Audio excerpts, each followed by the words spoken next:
Hi guys, मी दिव्यांगी आणि हे आमचं मोठं पिल्लू.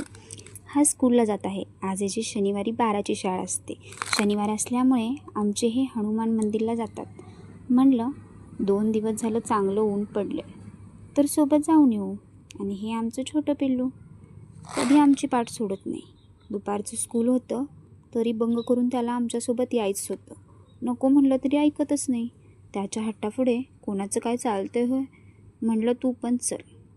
हनुमान मंदिर आमच्या घरापासून थोड्याच वेळाच्या अंतरावर आहे.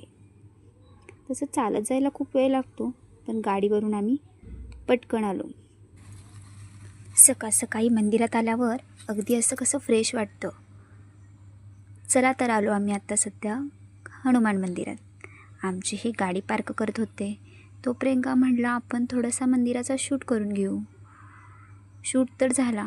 त्यानंतर आम्ही आत गेलो. आत गेल्यावरती आमचे हे गेले कापूर अगरबत्ती आणायला. तो प्रियंका म्हटला आपण मंदिरात आमच्या हनुमानरायांचा आशीर्वाद घेतला. मध्येच बघा आमचे हे पिल्लू कसं हळूहळू लुडबुड करत होतं.